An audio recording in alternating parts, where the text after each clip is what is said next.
Assalamualaikum warahmatullahi wabarakatuh.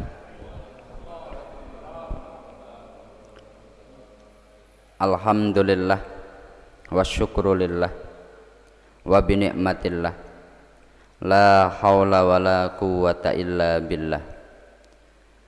Alhamdulillahilladzi an'ama alaina bini'matil islam wal iman. Alhamdulillahilladzi khalaqal mauta wal hayata liyabluwakum ayyukum ahsanu amala. Rabbi shrah li sadri wa yassir li amri wahlul 'uqdatam min lisani yafqahu qawli. Kepada yang kami muliakan segenap hadirin sekalian yang dirahmati Allah Subhanahu wa taala, mari kita mulai kajian tafsir kita pada pagi hari ini dengan kita bersama-sama membaca surat Al-Fatihah. Bersama-sama kita memohon kepada Allah agar kita semuanya oleh Allah senantiasa diberi hidayah, ma'unah, inayah oleh Allah. Semoga dengan kita melalui istiqomah untuk mengkaji Al-Quran, kita semuanya senantiasa diberi rizki yang halal dan barokah. Dan semoga kita semuanya oleh Allah dijadikan orang-orang yang husnul khotimah ala diniyati sholihah. Al-Fatihah. A'udzu billahi minasyaitonir rajim. Bismillahirrahmanirrahim. Alhamdulillahi rabbil alamin. Ar-Rahmanir Rahim. Maliki yaumiddin. Iyyaka na'budu wa iyyaka nasta'in. Ihdinas siratal mustaqim. Shiratal ladzina an'amta 'alaihim ghairil maghdubi 'alaihim waladdallin. Amin. Bismillahirrahmanirrahim. Kita melanjutkan kajian kita. Sekarang kita sampai dalam surat Al-Baqarah ayat 144.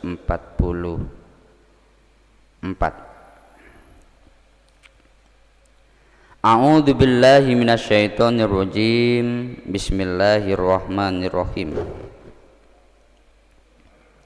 Qad nara taqalluba wajhika fis samaa falanuwalliyannaka qiblatan tardhaha fawalli wajhaka syatral masjidil haram wa haitsuma kuntum fawallu wujuhakum syatrah. Wa innal ladzina utul kitaba la ya'lamuna annahul haqqu mir rabbihim wa mallahu bighafilin amma ya'malun.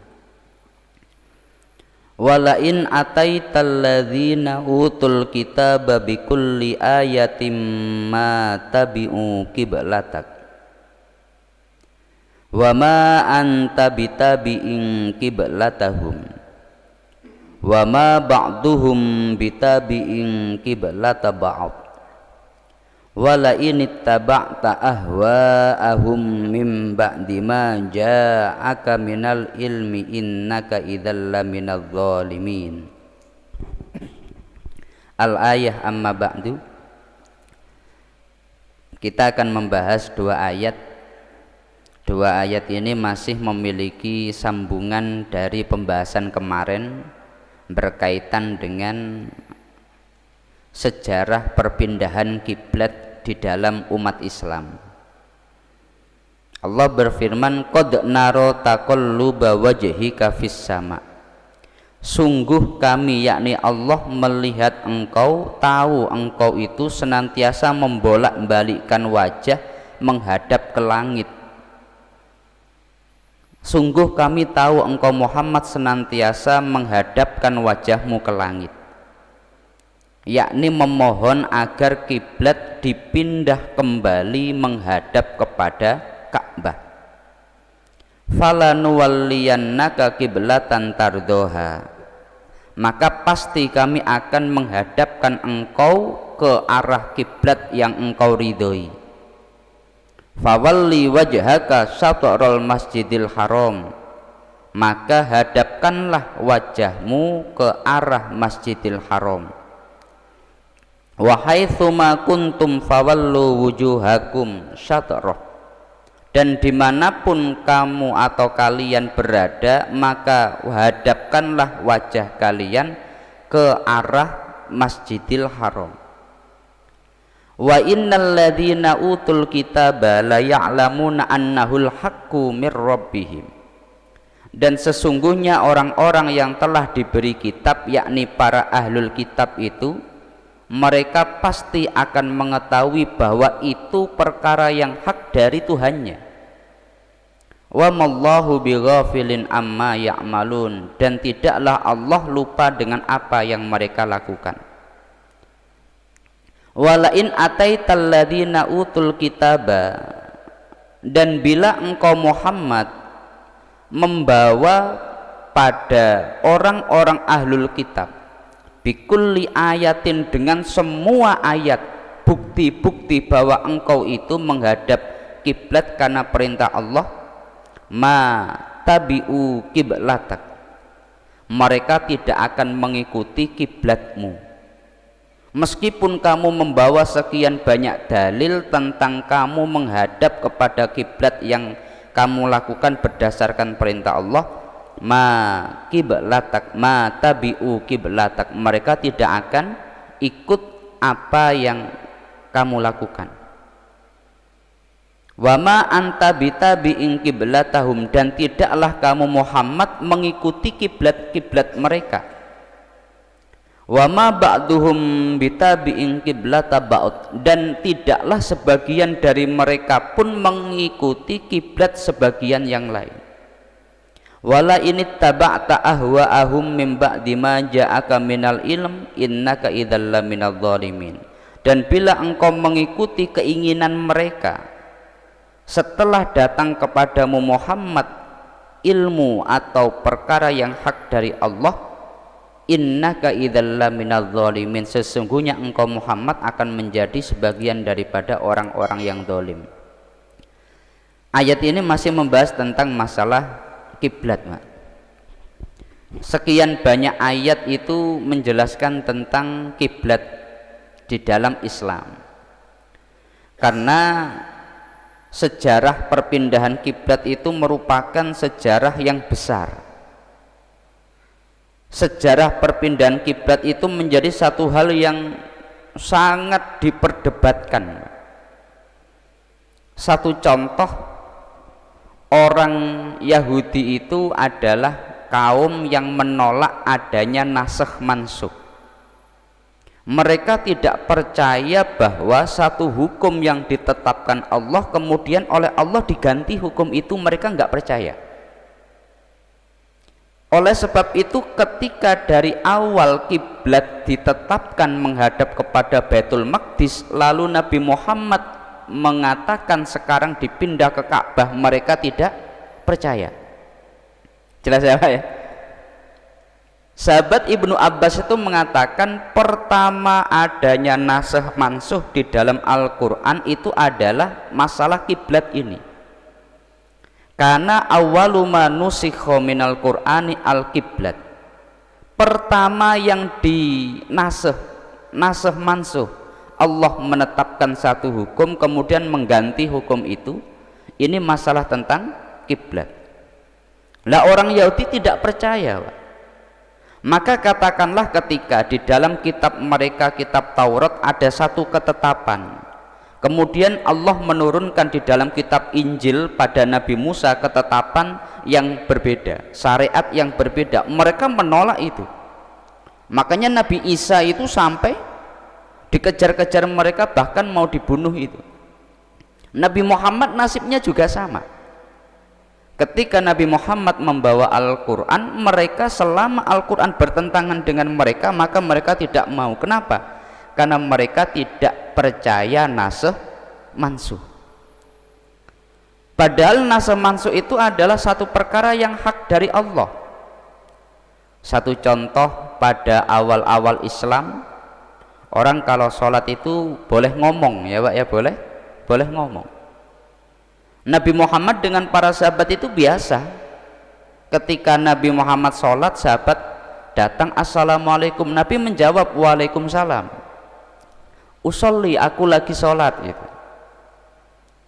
Kemudian Allah menurunkan ayat hafidhu ala sholawati was sholatil wusta wa qumu lillahi qanitin.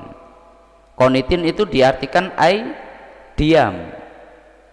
Setelah turun ayat itu, Nabi setiap kali ada orang salam saat Nabi sholat, maka Nabi tidak menjawab. Nabi mengatakan inna hadis sholat la yasluhu say'un min kalamin nas. Sholat sekarang nggak boleh ada omongan manusia. Sholat itu nggak boleh sama sekali interaksi dengan manusia.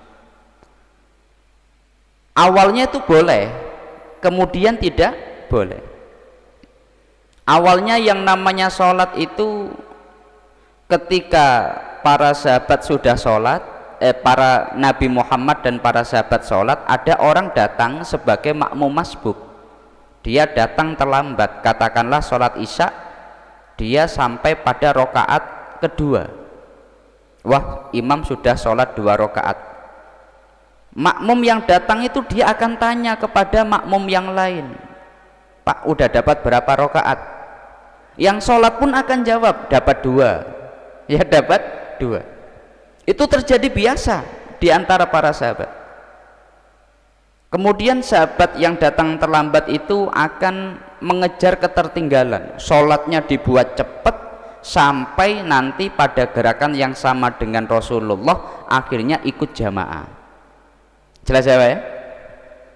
Lalu ada seorang sahabat itu, wah, saya kok nggak pantas ya, Nabi sedang berdiri, saya sholatnya cepat, ada ruku, ada sujud, ini kok nggak pantas. Akhirnya dia selama masuk sholat, dalam rakaat berapapun Nabi berdiri, ikut berdiri, Nabi ruku, ikut ruku, Nabi sujud, ikut sujud. Akhirnya aku ditetapkan, oh, yang benar seperti ini. Akhirnya menjadi satu ketentuan dalam masalah kita sholat demikian. Dalam puasa pun juga sama, ada namanya nase mansuh. Dalam Al-Quran, manangsah min ayatin au nungsiha na'ti bi khairim minha au mithliha. Yang namanya nasakh mansuh memang satu perkara yang itu benar dari Allah. Tapi orang Yahudi itu mereka menolak keras adanya nasakh mansuh. Perkara yang pertama kali di nasakh mansuh di dalam Al-Quran itu masalah kiblat. Nabi Muhammad ketika hijrah dari Mekah ke Madinah, Nabi menghadap Baitul Maqdis, itu perintah Allah. Setelah 16 bulan dari itu, Nabi diperintahkan sekarang menghadap Ka'bah, itu pun juga perintah Allah. Orang Yahudi menolak adanya nase mansuh ini,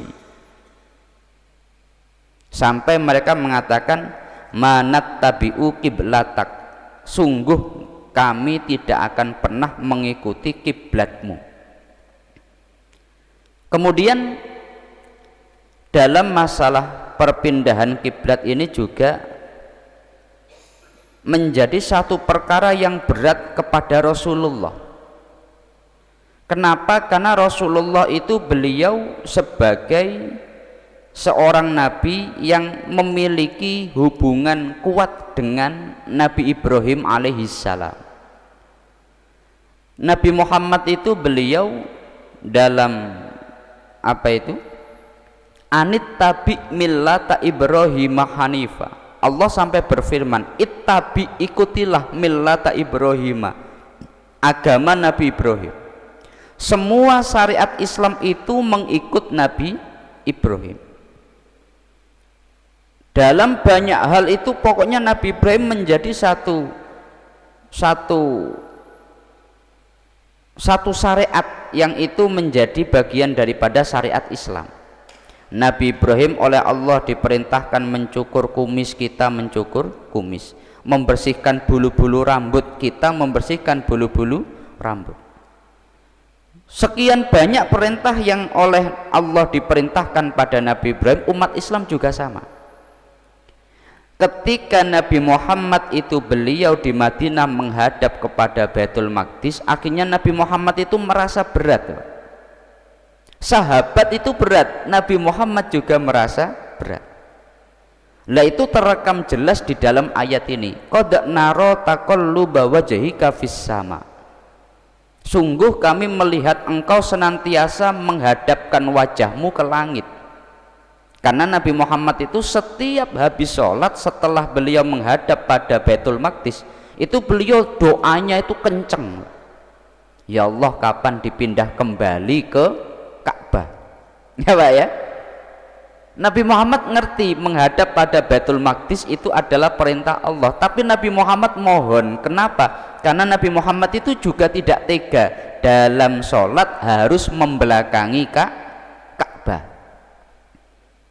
Maka Nabi Muhammad itu beliau sering sekali mohon kepada Allah. Bahkan dalam hadis itu Nabi Muhammad sampai minta kepada malaikat Jibril, hei Jibril, tolong engkau itu sampaikan kepada Allah agar kiblat dipindah kepada Ka'bah kembali. Ya Jibril, awadu annallaha yuhawwiluni li kiblati abi Ibrahim fasarrabaka dzalik. Jibril, aku itu senang sekali kalau sholat menghadap kepada Baitul Haram, yakni kiblatnya Abi Ibrahim, Nabi Ibrahim. Fasarrabaka dzalik, tolonglah kamu minta kepada Allah agar kita sholatnya dihadapkan ke sana. Malaikat Jibril pun nggak berani, Pak. Faqala lahu Jibril akrama alaihi minni, anta akramu alaihi minni. Oh Muhammad, kamu itu lebih mulia daripada saya nggak berani. Saya nggak berani. Akhirnya langsung Jibril itu pokoknya ya apa itu, kita akan, ya kamu doa saja kepada Allah. Nabi Muhammad kemudian menunggu kabar dari Jibril itu. Maka Nabi Muhammad sering beliau itu menghadapkan wajahnya ke langit memohon kepada Allah. Akhirnya setelah 16 bulan, 17 bulan kira-kira, pokoknya dalam hadis memang gitu. Kalau tidak 16 bulan, 17 bulan. Nabi Muhammad itu di tengah-tengah sholat beliau mendapatkan kabar bahwasanya sholat sekarang harus menghadap ke Baitul Haram. Itu di tengah-tengah sholat. Sekian banyak hadis menunjukkan pada saat itu akhirnya terjadi perpindahan, Mbak. Imam yang tadinya di utara, laki-laki yang tadinya di utara, perempuan yang tadinya di selatan, sekarang harus berbalik, memutar semuanya. Itu kita bayangkan kacaunya bagaimana, Pak. Umpamanya kita yang tadinya imam di sini, makmum laki-laki di sini, harus pindah ke sana, ya Pak ya, harus pindah ke sana. Maka itu menjadi satu perkara yang sangat besar, Pak. Oleh sebab itu banyak sekali ayat-ayat yang menjelaskan tentang ayat ini. Dalam ayat ini kemudian falanuwalliyannaka kiblatan tardoha, Muhammad, sungguh kami akan menghadapkan dirimu pada kiblat tardoha. Ada kata tardoha, yang engkau senangi. Kami akan ya udah Muhammad, aku akan menyuruh kamu menghadap kepada kiblat yang kamu senangi, yang kamu ridhoi, yakni kiblat Masjidil Haram. Karena Nabi Muhammad pinginnya menghadap kepada Masjidil Haram. Fawalli wajhaka syatrul Masjidil Haram, hadapkanlah dirimu kepada Masjidil Haram. Wa haitsuma kuntum fawallu wujuhakum syatrah, dimanapun kamu berada pokoknya menghadap kepada Masjidil Haram. Itu merupakan satu perkara yang sulit diterima, Pak. Orang Arab ketika Nabi Muhammad menghadap kepada Baitul Maqdis, mereka menolak keras, mengatakan kamu itu ngaku mengikuti agama Nabi Ibrahim, tetapi kok kamu meninggalkan kiblat Nabi Ibrahim. Di sisi lain Nabi Muhammad ketika menghadap Baitul Maqdis, orang Yahudi itu mereka takabur. Sebagaimana di dalam tafsir Ibnu Katsir, Nabi Muhammad itu melihat apa itu kesombongan daripada orang-orang Yahudi itu, bahwasanya yukhalifu dinana wa yattabi'u qiblatana. Muhammad itu memang agamanya beda dengan kita, tapi dia toh ikutnya kiblat kita. Ada rasa kesombongan di dalam masalah itu. Memang pada saat itu orang Yahudi banyak yang masuk Islam, Pak. Tapi banyak pula orang yang asli Arab akhirnya keluar daripada Islam karena tidak tega. Lalu setelah 16 bulan Nabi Muhammad itu sholat menghadap kepada Masjidil Haram, itu orang Yahudi besar-besaran keluar daripada Islam. Mana tabi'u qiblatak, kami sungguh tidak akan mengikuti kiblatmu Muhammad. Jadi ini tidak hanya sekedar perpindahan arah saja, tapi membawa sekian banyak keyakinan orang Yahudi yang mengagung-agungkan Masjidil Aqsa atau Baitul Maqdis, orang Arab yang mengagung-agungkan Ka'bah. Jelas ya Pak ya? Lah, perpindahan kiblat itu berada pada tengah-tengah ini. Akhirnya ketika hal itu terjadi, Nabi Muhammad menghadap kepada Masjidil Haram, orang Yahudi banyak yang keluar daripada Islam. Kemudian setelah itu juga banyak sekali orang yang mereka itu hasud, Pak. Contohnya ada sahabat Huyai bin Akhtab, bukan sahabat ini, orang Yahudi, Huyai bin Akhtab. Dia mengatakan bahwasanya Muhammad itu dia orang yang nggak bisa dipegang kata-katanya. Dia itu menganulir atau dia merevisi omongannya. Dulu dia selama 16 bulan menghadap kepada Masjidil Aqsa atau Baitul Maqdis. Sekarang dia menghadap kepada Ka'bah. Itu berarti kemarin itu dia melakukan kesalahan selama 16 bulan. Dia tidak mengikuti perintah Allah, tapi dia itu hanya mengikuti hawa nafsunya saja. Itu dia terus menyebarkan kebohongan, Pak. Sampai akhirnya sekian banyak sahabat itu mereka bertanya-tanya, lah terus ketika ada sahabat yang wafat saat kita menghadap ke Masjidil Aqsa itu bagaimana? Hukum sholat kita saat kita menghadap ke Masjidil Aqsa itu bagaimana? Apakah selama 16 bulan kita ulang sholat kita? Ya Pak ya. Jadi ada orang namanya Huyai bin Akhtab itu mengatakan, oh ini salah itu, Muhammad itu salah itu, sholat kalian juga salah. Selama 16 bulan itu kalian melakukan kesalahan. Akhirnya sahabat itu bimbang, bagaimana sholat kita, bagaimana ibadah kita selama 16 bulan. Sampai akhirnya Allah menurunkan ayat, in wa ma kana Allahu liyudhi'a imanakum. Allah tidak akan menyia-nyiakan keimanan kalian. Itu dalam rangka menjawab fitnah yang disampaikan oleh orang Yahudi. Kemudian dalam ayat yang kita bahas ini, wala in ataital ladzina utul kitaba bikulli ayatin ma tabi'u qiblatak.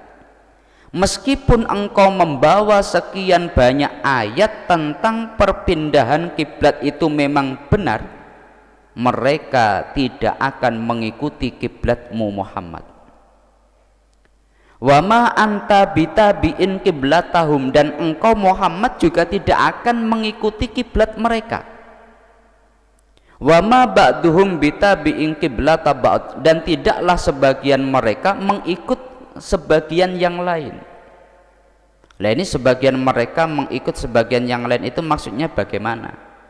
Kalau dalam apa itu contohnya tafsir Jalalain, contohnya beberapa tafsir itu orang Nasrani dengan orang Yahudi. Kalau orang Yahudi itu kiblatnya adalah Masjidil Aqsa, Baitul Maqdis. Kalau orang Nasrani itu kiblatnya adalah Matli'ut Tulu'il Fajri, tempat munculnya matahari. Maka mereka pun juga ahlul kitab itu tidak akan pernah sebagian mengikuti kiblat sebagian yang lain. Wala ini taba'ta ahwa'ahum, dan bila engkau Muhammad mengikuti hawa nafsu atau keinginan mereka.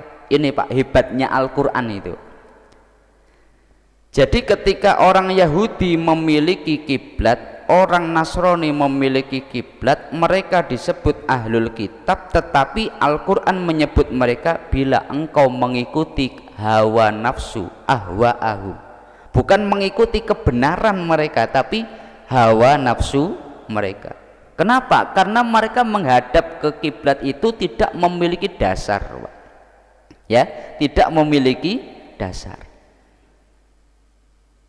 Sampai itu kalau nanti dalam lanjutannya itu alladzina atainahumul kitaba ya'rifunahu kama ya'rifuna abna'ahum, mereka itu umpamanya mau membuka kitab-kitab mereka, mereka mau jujur, maka mereka sebetulnya akan tahu persis sebagaimana mereka kenal dengan anaknya, begitu pula mereka tahu pada Rasulullah. Mereka itu sebetulnya tahu, Pak. Bahkan ada orang itu dia untuk masuk Islam itu nunggu sampai sekitar 12 tahun, ya, sekitar 12 tahun. Kenapa? Karena dia itu setelah membaca sekian banyak referensi kitab-kitab samawi, maka dia itu memiliki satu kesimpulan, yang namanya Nabi akhir zaman itu dia dalam sholatnya atau dalam ibadahnya dia menghadap pada dua kiblat, dia menghadap pada dua kiblat. Nabi Muhammad selama di Mekah itu kiblatnya tetap satu, menghadap kepada Ka'bah tapi lurus pada Masjidil Aqsa. Itu saja pokoknya yang dilakukan. Kemudian ketika di Madinah juga sama seperti itu. Baru setelah itu kembali menghadap Ka'bah, orang itu langsung masuk Islam, Pak. Loh, kamu kok nunggu sekian tahun? Ya karena dari yang saya pelajari, Nabi akhir zaman itu dia akan menghadap pada dua kiblat. Sampai nunggu 12 tahun. Kenapa? Karena itu sudah termaktub di dalam kitab mereka. Maka sebetulnya ketika mereka mau membuka kitab mereka, mereka akan menemukan bahwa Nabi Muhammad itu benar dalam menghadap kepada dua kiblat tadi. Tetapi Nabi Muhammad dalam ayat ini diperingatkan keras, wala ini taba'ta ahwa'ahum, bila engkau mengikuti hawa nafsu mereka, keinginan mereka, mimba dima ja'aka minal ilm, setelah datang kepadamu ilmu dari Allah, innaka idzal laminaz zalimin, sungguh engkau Muhammad akan menjadi bagian daripada orang-orang yang zalim. Nah, ini termasuk apa itu? Ayat-ayat berkaitan dengan masalah kiblat. Ayat ini pula yang menjadi dasar dalam masalah nasakh mansuh. Nasakh mansuh itu memang ada. Satu contoh begini, Nabi Musa, syariat daripada Nabi Musa itu yang namanya laki-laki, dia tidak ada batasan untuk menikahi perempuan, Pak. Saat Nabi Yakub beliau pindah ke Mesir, saat Nabi Yusuf itu akhirnya menjadi orang sukses di Mesir, keluarganya dipindah ke Mesir. Itu hanya sekitar 60 orang, Pak. Hanya beberapa orang saja. Tapi pada masa Nabi Musa itu sudah 600.000 orang lebih. Itu padahal orang yang masa produktif. Anak-anak nggak dihitung, orang tua nggak dihitung, itu sudah sekian banyak. Karena laki-laki tidak ada batasan, laki-laki satu menikahi perempuan sebanyak-banyaknya enggak masalah. Wah, ini umpamanya jadi umat Nabi Musa enak, Pak Ustadz. Ya enak, enggak ada batasan. Maksudnya bagaimana? Ketika kita membaca, kemudian kita menemukan satu tulisan, katakanlah Nabi Sulaiman, istrinya itu ratusan, ya Pak ya. Nabi Dawud, istrinya 100. Itu istrinya memang sah. Nabi Sulaiman ratusan. Kita nggak boleh janggal. Ini Nabi kok istrinya banyak sekali ya? Karena itu adalah satu hukum yang dulu memang diperbolehkan. Kemudian setelah itu baru pada masa Nabi Isa itu diganti. Laki-laki satu hanya boleh menikahi perempuan satu. Nggak boleh lebih daripada satu, Pak. Laki-laki satu hanya boleh dapat istri satu. Pada masa Nabi Muhammad itu diganti lagi. Fankihu ma tobalakum minan nisa'i mathna wasulasa waruba. Tapi kalau nggak bisa adil cukup satu saja. Nah ini adalah namanya nasakh mansukh. Semua dari Allah. Tetapi dalam hal ini Allah mengganti satu ketetapan hukum digantikan dengan ketetapan yang lain. Satu contoh dalam masalah puasa. Awal-awal puasa itu setelah orang itu setelah sholat maghrib, waktu maghrib, kok orang tidur, meskipun nanti bangun jam 9, setelah jam 9 dia bangun, nggak boleh makan lagi, nggak boleh minum lagi sampai maghrib besok. Itu menjadi satu hukum yang dipakai. Tapi akhirnya Allah menurunkan ayat wa kulu washrabu hatta yatabayyana lakumul khaytul abyadu minal khaytil aswadi minal fajr. Kita alhamdulillah Islam itu mengetahui nasakh mansukh. Kita percaya, Pak. Hanya saja nasakh mansukh itu hanya berlaku selama Nabi Muhammad masih hidup. Setelah Nabi Muhammad wafat nggak ada lagi nasakh mansukh. Jelas ya Pak ya? Nggak ada lagi nasakh mansukh. Katakanlah Pak Ustadz, sholatnya ini bisa dinasakh apa enggak? Selama Nabi Muhammad hidup potensi nasakh mansukh itu ada. Tapi bila Nabi Muhammad wafat itu maka sudah ditutup nasakh mansukh. Nabi Muhammad pernah beliau sholat duhur itu 2 rakaat, beliau itu langsung salam, Pak. Ya langsung salam. Setelah salam itu para sahabat mereka janggal, ini sholat duhur 2 rakaat kok salam gitu. Maka sahabat itu tanya, Nabi sholatnya kok 2 rakaat, ini karena anda lupa atau karena sholat diganti menjadi 2 rakaat? Karena potensinya ada, itu bisa Nabi Muhammad lupa, bisa itu dinasakh mansukh. Itu sahabat Dzulyaden namanya.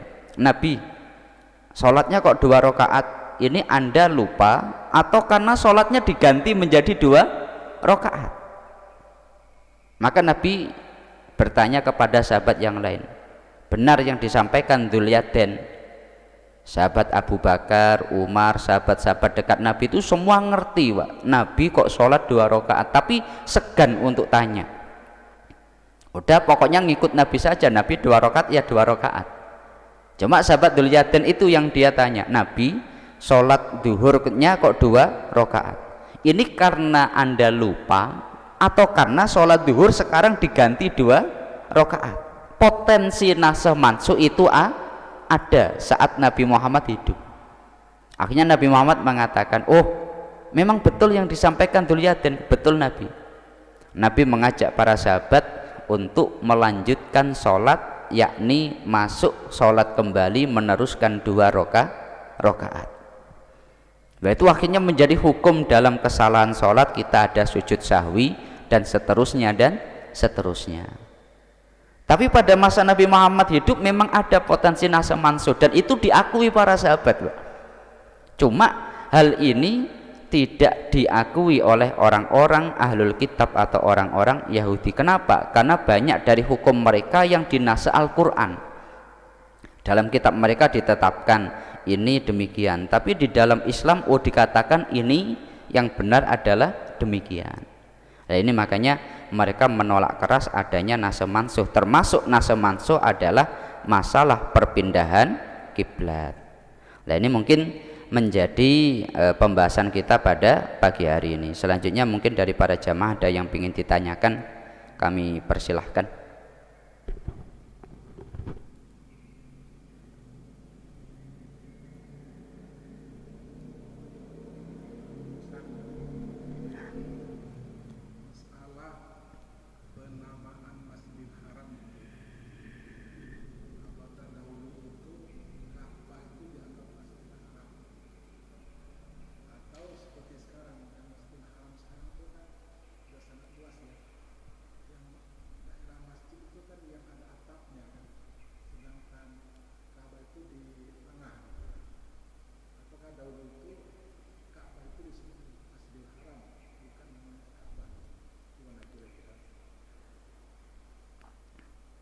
Kalau Masjidil Haram itu, ini memang Masjidil Haram ini bahkan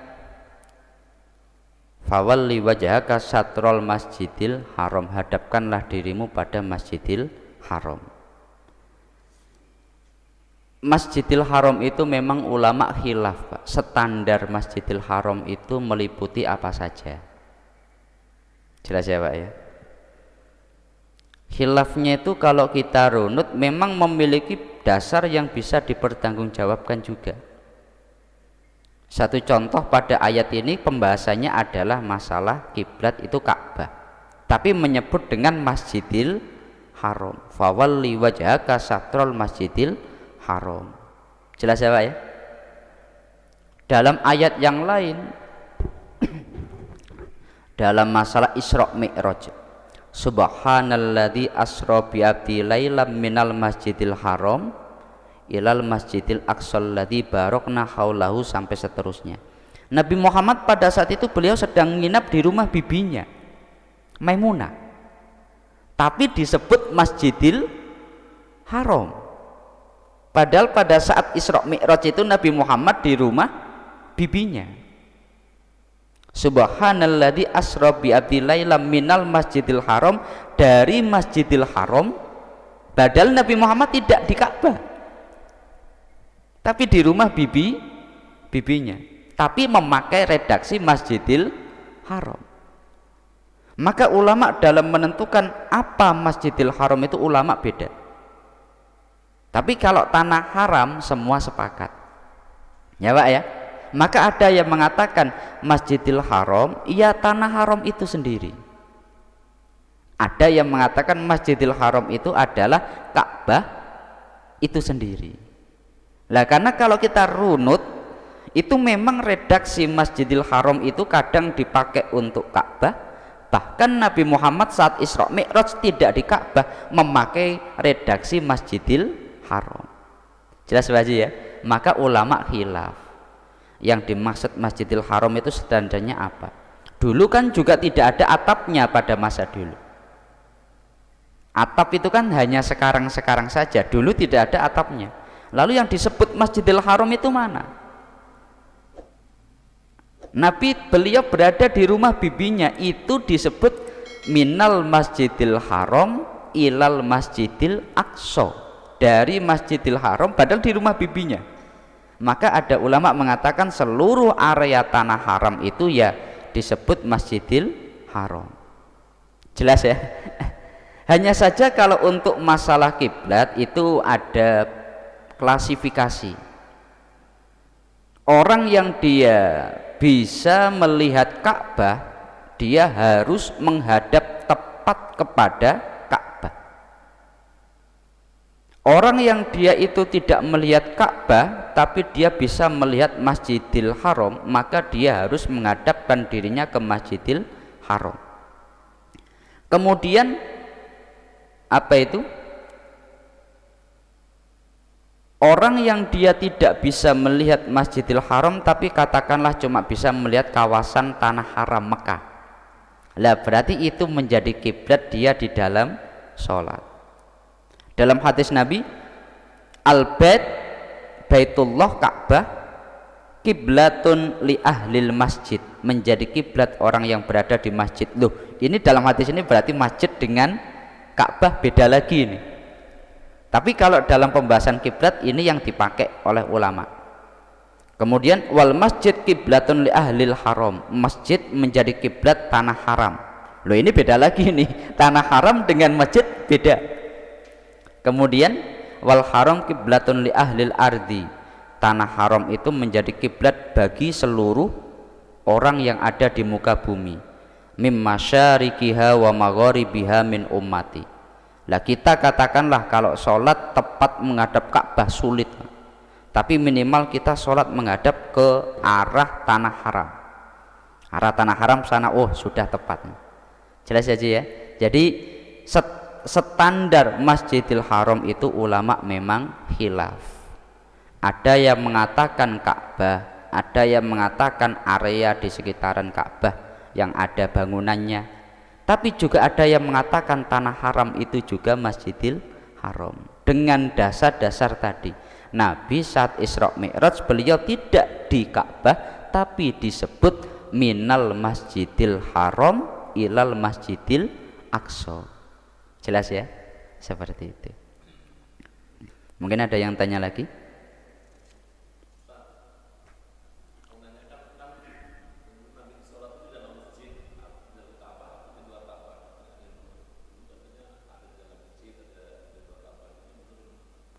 Nabi di luar Ka'bah.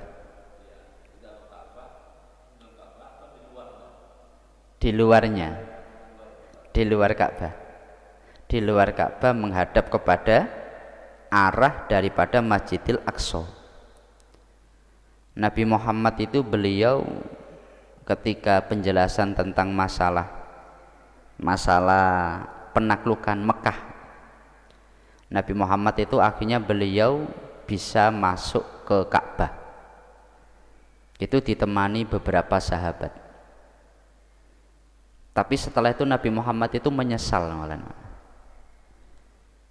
Nabi Muhammad setelah keluar dari, pertama itu Nabi Muhammad senang ketika masuk ke dalam Ka'bah.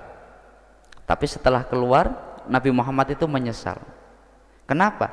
Karena Nabi Muhammad itu takut itu nanti dianggap satu perkara yang disyariatkan untuk umatnya.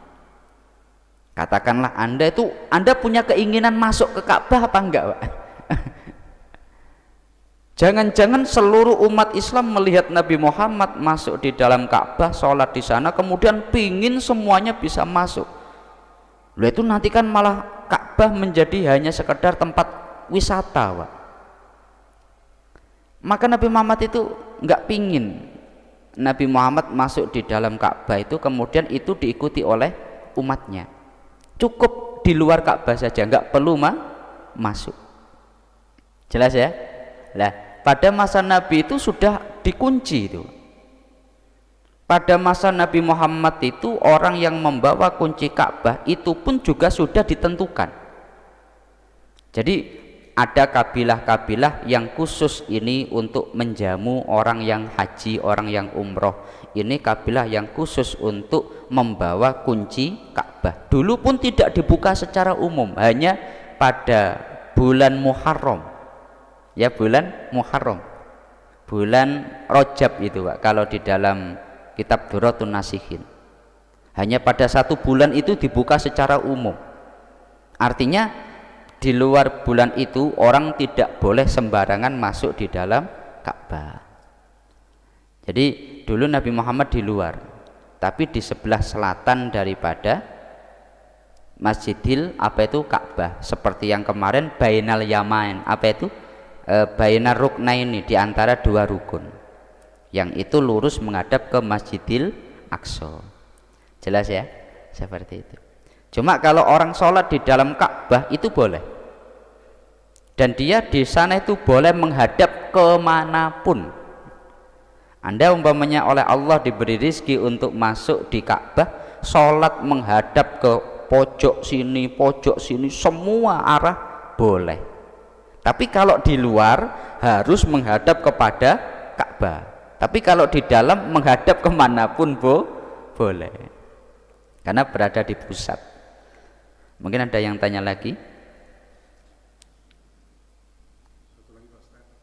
Oh ya.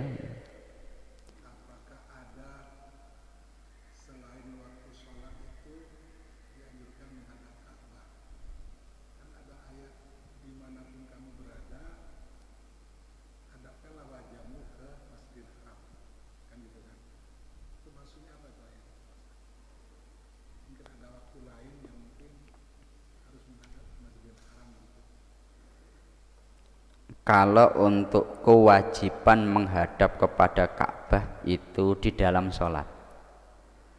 Tapi kalau untuk menghadap kepada Ka'bah di luar itu, dalam madhab Maliki itu dianggap sebagai ibadah. Jadi kalau di dalam madhab Maliki itu,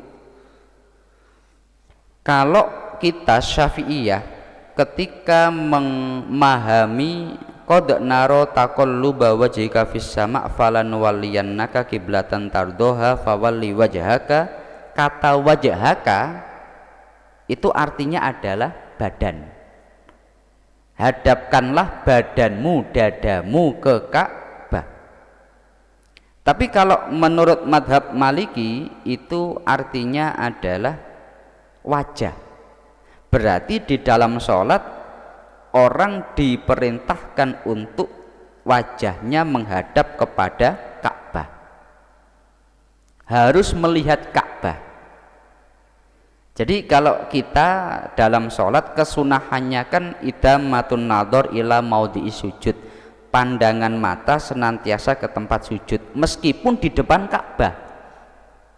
Jelas ya Pak ya, meskipun di depan Ka'bah. Alasannya karena itu lebih menenteramkan hati, lebih membuat kita khusyuk. Tapi kalau madhab Maliki memahami ayatnya karena fawalli wajhaka satrul masjidil haram, ya wajah menghadap kepada Ka'bah. Kemudian ketika menghadap kepada Ka'bah, lalu ini di dalam sholat pun seperti itu.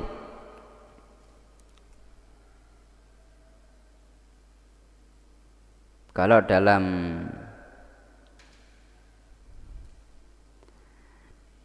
fi hadil ayat hujjatun wadihatun lima dzaba ilaihi Malik wa man wafaqahu fi annal musalli hukmuhu ayyang duro amamahu.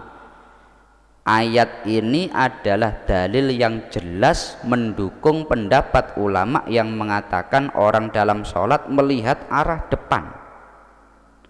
La ila maudhi'i sujudi, tidak melihat tempat sujudnya. Ayat ini menjadi pendukung daripada pendapat ulama itu. Kemudian waqala as-Sauri wa Abu Hanifah wa Syafi'i wa Hasan bin Huyai. Imam Abu Hanifah, Imam Syafi'i, Imam Sufyan Sauri, yustahabbu ayyakuna nadru ila maudhi'is sujudi. Orang sholat disunnahkan pandangannya ke tempat sujud. Tapi ayat ini mendukung ulama yang mengatakan tidak harus melihat ke tempat sujud. Yang duru fil qiyami ila maudhi sujudi wa fil ruku ila maudhi sujudi, dan seterusnya dan seterusnya.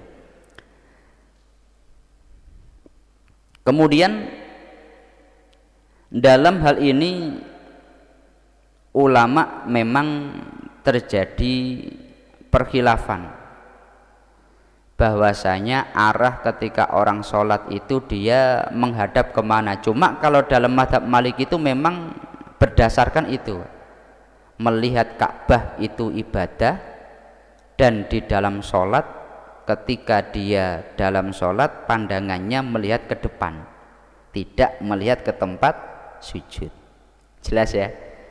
Cuma itu tidak ditentukan waktu, ya, tidak ditentukan waktu. Yang wajib contohnya seperti kita membaca sholawat dalam sholat.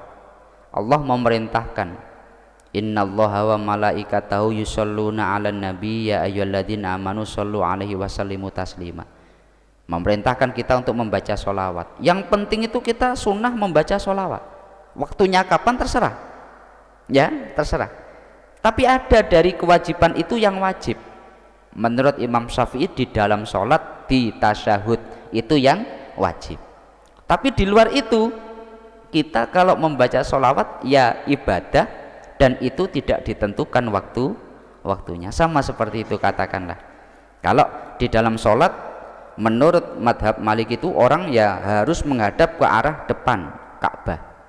Tapi kalau di luar itu bagaimana? Ya melihat Ka'bah itu ibadah. Seperti itu. Jelas Pak Haji ya?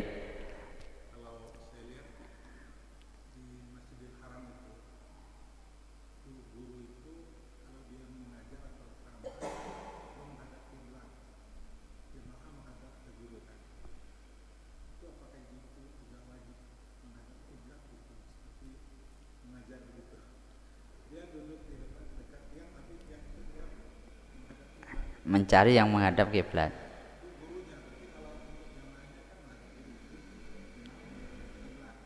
Jamaah membelakangi kiblat. Jadi itu termasuk kesunahan. Kita kalau dalam belajar itu kesunahannya memang kita dengan akhlak yang paling baik.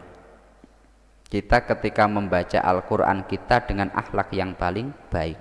Satu contoh, di dalam syariat itu kita diajarkan Pak, untuk belajar tidak sekedar bagaimana mentransfer ilmu dari buku ke otak kita, tidak, tapi harus dengan cara yang baik secara akhlakul karimah. Satu contoh, kitab nggak boleh diletakkan di bawah ya Pak ya, kaki jangan diselonjorkan kepada kitab. Sebelum membaca orang seyogyanya atau disunahkan wudhu, dia menghadap kepada kiblat. Jelas ya Pak ya?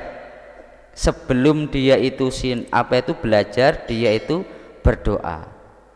Setelah belajar pun dia berdoa. Ketika dia di hadapan guru, dia talaki, berhadapan. Lah itu memang salah satu akhlak daripada orang itu dalam tolabul ilmi. Adab mengajar, taklim wa ta'alum memang seperti itu. Nah seperti ini Anda semua ketika katakanlah menghadap kepada saya menghadap kepada kiblat, itu bagian daripada akhlak. Tapi umpamanya tidak, itu bukan satu perkara yang diharamkan. Sunnahnya menghadap kepada kiblat. Lah itu menjadi kesunahan, menjadi akhlak saja. Cuma seandainya tidak seperti itu pun itu juga tidak dilarang. Cuma dalam belajar akhlak yang paling baik adalah menghadap kepada kiblat. Jelas Pak Haji ya? Seperti itu. Nah ini kadangkala saya melihat itu kadangkala tidak ustadznya atau gurunya tapi muridnya, tapi bisa jadi gurunya yang menghadap kiblat, muridnya membelakangi kiblat. Sama seperti sekarang saya ini membelakangi kiblat. Tapi kalau kita semua menghadap kiblat, lah ini repot nanti. Saya menghadap sana, kita semua menghadap sana, wah ini repot ini nanti. Lah terus bagaimana ini? Yang mengorbankan satu, yang lainnya menghadap kiblat. Tapi katakanlah ada satu masjid punya ruangan khusus, lah itu juga tidak masalah. Jelas ya? Seperti itu. Kesimpulan daripada kajian kita pada pagi hari ini, setelah Nabi Muhammad memohon sekian lama agar kiblat dipindah kembali kepada Ka'bah melalui pembahasan surat 144 surat Al-Baqarah ini, Allah memerintahkan Nabi Muhammad akhirnya menghadap kembali kepada Ka'bah. Jelas ya Pak ya? Setelah 16 bulan 17 bulan menghadap kepada Masjidil Aqsa, akhirnya melalui surat Al-Baqarah ayat 144 yang kita bahas ini, Allah menyuruh umat Islam kembali menghadap kepada Ka'bah. Al-Fatihah. A'udzubillahi minasyaitonirrajim. Bismillahirrahmanirrahim. Alhamdulillahirabbil alamin arrahmanirrahim maliki yaumiddin. Iyyaka na'budu wa iyyaka nasta'in ihdinas siratal mustaqim siratal ladzina an'amta 'alaihim ghairil maghdubi 'alaihim waladdallin. Amin. Kurang lebihnya dari kami mohon maaf. Akhirul qauli wallahul muwaffiq ila aqwamit thoriq. Wassalamualaikum warahmatullahi taala wabarakatuh.